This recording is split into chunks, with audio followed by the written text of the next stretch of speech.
Shalom rekan-rekan sekalian. Hari ini kita belajar mengenai berdoa dalam situasi yang buruk, yakni dalam situasi pandemi COVID-19. Mungkin kita bertanya-tanya, bagaimana seharusnya kita berdoa dalam situasi ini? Mungkin maksud pertanyaan kita adalah, adakah strategi yang khusus untuk kita berdoa? Atau bisa juga kita bertanya bagaimana berdoa untuk orang-orang yang sakit? Dan mungkin juga kita bertanya apa saja yang perlu kita doakan. Menjawab pertanyaan pertama, adakah strategi doa yang khusus seperti puasa atau menengking? Saya percaya tidak ada strategi doa yang khusus, karena doa bukan mantra. Doa adalah komunikasi kasih kita kepada Tuhan, Bapa yang sudah terlebih dahulu mengasihi kita, sehingga kita tidak perlu membuat sebuah taktik khusus untuk berdoa kepada Dia. Lalu bagaimana berdoa dengan berpuasa? Tentu saja itu baik dan boleh dilakukan. Puasa merupakan respon manusia di dalam merendahkan diri, mengaku dosa, mencari kehendak Tuhan dan berserah penuh pada kedaulatan Tuhan. Bukankah dalam situasi semacam ini, disiplin rohani inilah yang memang perlu untuk kita lakukan? Sementara bagaimana dengan menengking? Alkitab mengajarkan menengking hanya untuk melawan si jahat atau iblis, bukan ditujukan untuk materi atau benda.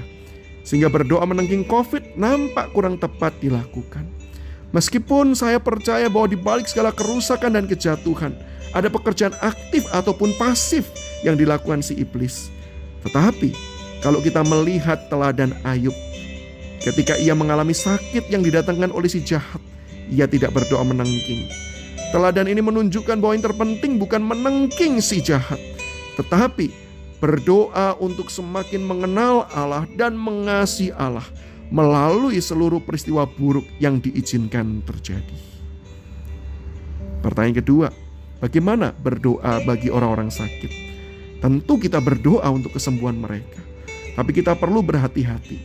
Jangan sampai yang pertama kita memaksakan untuk Tuhan mengerjakan mujizat. Tuhan memang bisa mengerjakan mujizat, tapi Tuhan tidak harus senantiasa melakukan dengan cara-cara yang melampaui hukum-hukum alam tersebut. Tuhan bisa pakai dengan cara yang natural. Dan jangan sampai kita memberikan janji-janji atau pengharapan palsu, termasuk ketika kita menjanjikan pasti disembuhkan. Kita percaya kedaulatan Tuhan berjalan sejajar dengan kasih-Nya. Maka seandainya pun Tuhan memberikan jawaban yang berbeda dengan yang kita sampaikan dan kita naikkan, bahkan kalaupun kematian itu terjadi, percayalah, kematian tidak akan memisahkan orang-orang percaya dari kasih Allah.